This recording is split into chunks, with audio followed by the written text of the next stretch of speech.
അപ്പോൾ ഇനി ഈ രണ്ട് പേരുടെയും പെർഫോമൻസ് നമ്മൾ എത്രത്തോളം ചിരിപ്പിക്കും? ഇപ്പൊ ഇവരുടെ സംസാരവും വിശേഷങ്ങളൊക്കെ നമ്മളെ കുറെ ചിരിപ്പിച്ചു. ഇനി പെർഫോമൻസ് നമ്മൾ ചിരിപ്പിക്കുമോ ഇല്ലയോ എന്ന് അറിയാനാണ് ഞങ്ങൾ കാത്തിരിക്കുന്നത്. റെഡി ആണോ? All the best. നന്നായി ചെയ്യും, നന്നായി ചെയ്യും. All the best. Thank you. നമസ്കാരം, ഞാൻ ദീപ മാധവൻ. ഡോക്ടറാണ്, ഗൈനക്കോളജിസ്റ്റ് ആണ്. പൊതുവെ ഡോക്ടർ എന്ന് പറയുമ്പം സമൂഹത്തിൽ കുറച്ച് സീരിയസ് ആയിട്ടുള്ള ഒരു കാഴ്ചപ്പാടാണ്. തീർച്ചയായും വളരെ സീരിയസ് ആയിട്ടും ഡെഡിക്കേഷനോടും കൂടി തന്നെയാണ് നമ്മൾ ഈ പ്രൊഫഷനെ നോക്കിക്കാണുന്നത്. എന്നാലും നമ്മളിലൊക്കെ ജീവിതത്തിൽ ഓരോ ദിവസവും സംഭവിക്കുന്ന ചില കാര്യങ്ങളാണ് ഞാനിവിടെ ഷെയർ ചെയ്യാൻ പോകുന്നത്. സാധാരണയായിട്ട് എനിക്കിങ്ങനെ ഫോൺ വന്നുകൊണ്ടേയിരിക്കും. ഒരു ഡ്യൂട്ടി ഉള്ള ദിവസമാണെങ്കിലോ അല്ലെങ്കിൽ ഒരു ഒഫീഷ്യൽ പ്രോഗ്രാം ഉള്ള ദിവസമാണെങ്കിലോ ആ വരുന്ന ഫോൺ വിളികളുടെ എണ്ണം വളരെ കൂടുതലായിരിക്കും. നിക്ക് ഡ്യൂട്ടി ഉള്ള ദിവസം മാത്രമൊന്നുമല്ല, എപ്പോഴും ഫോൺ കോൾ തന്നെ.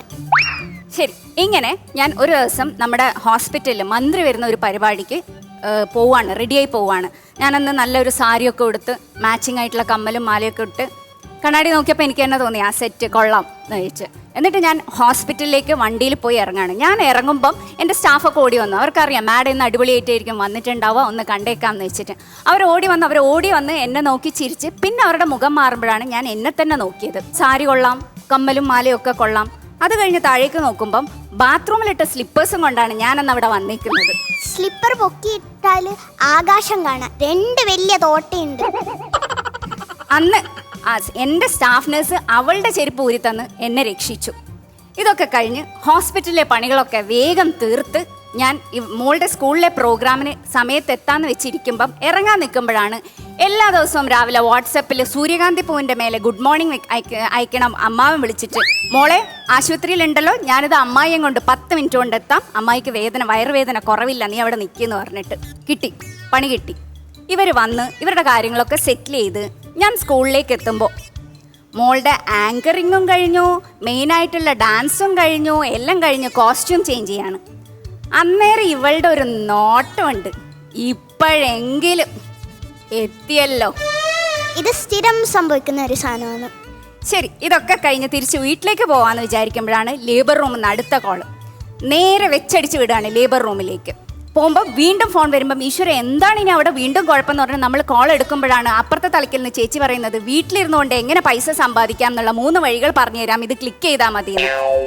ലേബർ റൂമിലെത്തി സിസേറിയൻ വേണ്ടി വരുന്ന ഒരു സാഹചര്യമാണ്. പേഷ്യൻറ്റിനെ പറഞ്ഞ് മനസ്സിലാക്കി നമ്മൾ പുറത്തെത്തി ബൈസ്റ്റാൻഡേഴ്സിനോട് പറയുകയാണ് ഇങ്ങനെ എമർജൻസി ആയിട്ട് സിസേറിയൻ ചെയ്യണം, ഇതിൻ്റെ കാര്യങ്ങൾ, അതിൻ്റെ കോംപ്ലിക്കേഷൻസ്, അപകടാവസ്ഥകൾ ഇതൊക്കെ നമ്മൾ വിശദീകരിച്ച് കൊടുത്തു കഴിഞ്ഞിട്ട് അവർ സമ്മതപത്രം ഒപ്പിടുമ്പം അവർ നമ്മളോട് ചോദിക്കുന്ന ഒരു ചോദ്യമുണ്ട്, വേറെ കുഴപ്പമൊന്നുമില്ലല്ലോ ഡോക്ടറെ?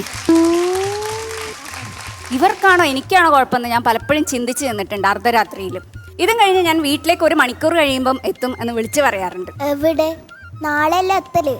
രാവിലെ 10 മണിക്കും വരും എന്ന് പറഞ്ഞാൽ രാത്രി 10 മണിക്കാണ് വരല്.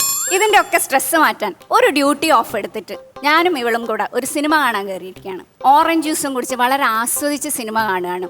വിജയുടെ ഇൻട്രൊഡക്ഷൻ സീൻ കണ്ടുകൊണ്ടിരിക്കുമ്പോഴാണ് അടുത്ത കോള്. ഡോക്ടറെ, ഞാൻ ഡോക്ടർ പേഷ്യൻ്റാണ്, 2.5 മാസം ഗർഭിണിയാണ്, ഒരു 2 ഓറഞ്ച് അധികം കഴിച്ചാൽ കുഴപ്പമുണ്ടോ? ഓറഞ്ചിനെ തന്നെ വെറുത്തു പോയ നിമിഷങ്ങളാണ് അതൊക്കെ. എന്നിരുന്നാലും ഇവരുടെയൊക്കെ ഒരു വിശ്വാസവും സ്നേഹവുമാണ് ഇവർ കാണിക്കുന്നതെന്ന് മനസ്സിലാവുന്നുണ്ട്. തീർച്ചയായിട്ടും വളരെ എൻജോയ് ചെയ്തിട്ട് തന്നെയാണ് ഞാൻ ഈ പ്രൊഫഷൻ മുന്നോട്ട് കൊണ്ടുപോകുന്നത്. ഇനിയും അങ്ങനെ തന്നെ പറ്റും എന്നുള്ളതാണ് എൻ്റെ വിശ്വാസം. വീണ്ടും കാണുന്നവരെ നന്ദി, നമസ്കാരം. ഓക്കെ, അപ്പൊ സ്വന്തം ജീവിതത്തിൽ നിന്ന് ഇങ്ങനെ ചീന്തിയെടുത്ത ഒരു തിരക്കഥയാണ് ഇവിടെ പ്രസന്റ് ചെയ്തിരിക്കുന്നത്. സ്റ്റാൻഡപ്പ് കോമഡി പറയാന്ന് പറഞ്ഞാൽ ഭയങ്കര ഡിഫിക്കൾട്ടാണ്.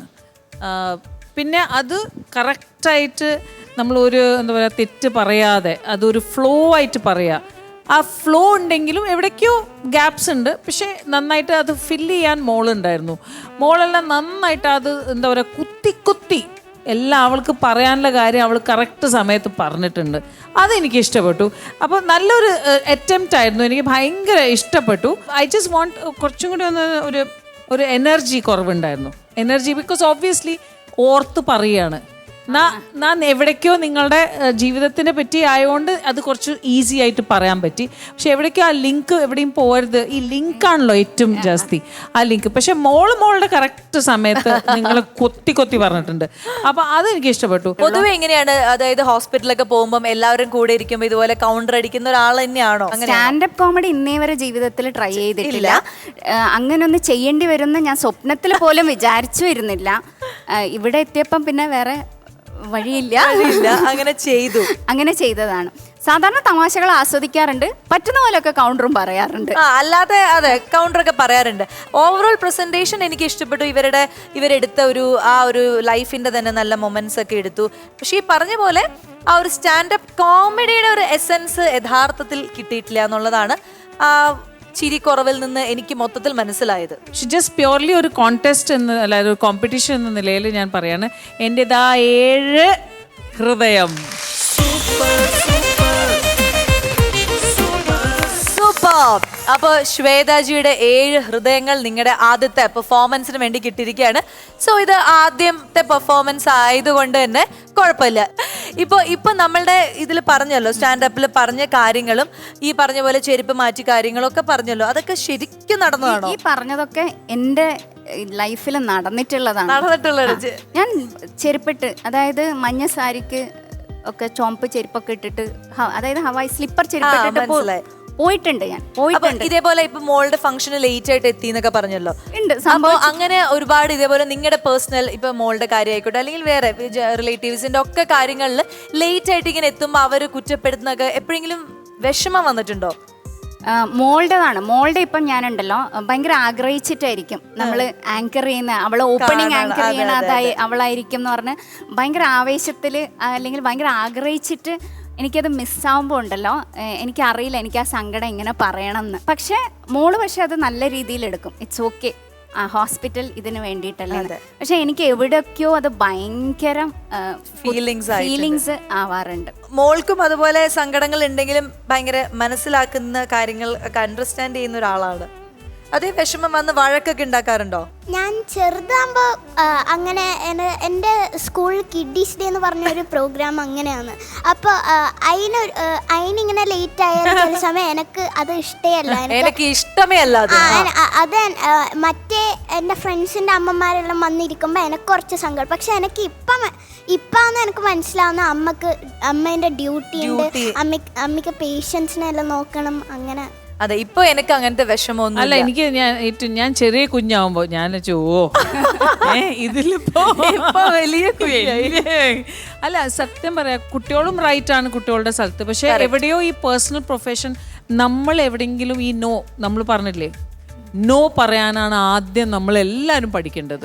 നോ, പറ്റില്ല, നാളെ എനിക്ക് ലീവ് വേണം, എൻ്റെ കുഞ്ഞിൻ്റെയോ അല്ലാതെ എൻ്റെ ഹസ്ബൻഡോ അല്ല എൻ്റെ ഫാമിലിയോ ഭയങ്കര ഇമ്പോർട്ടൻ്റ്. അവർ പോയി കഴിഞ്ഞിട്ട് നമ്മൾ അയ്യോ എനിക്ക് ഒന്നും ചെയ്യാൻ പറ്റില്ല എന്ന് പറഞ്ഞിട്ട് കാര്യമില്ല. തീരുമാനം ഒരു പ്രാവശ്യം എടുത്തു കഴിഞ്ഞാൽ it's the best beautiful thing. എന്തായാലും ഈ പറഞ്ഞ പോലെ സൂപ്പർ അമ്മയും സൂപ്പർ മക്കളുടെയും ഈ ഒരു ഷോയില് മക്കളും സൂപ്പറാണ്, അമ്മയും സൂപ്പറാണ്. ഞാൻ ഇനി ഇടയ്ക്ക് ഇവരുടെ അടുത്തൊക്കെ പോയി ഇരുന്ന് വേണം ഇതൊക്കെ പഠിച്ച് എന്തെങ്കിലുമൊക്കെ നന്നായിട്ട് അപ്ഡേറ്റഡ് ആയിട്ട് ഞാൻ തിരിച്ചു വരാൻ വേണ്ടിയിട്ട് എൻ്റെ മനസ്സ് കൊതിക്കുന്നു.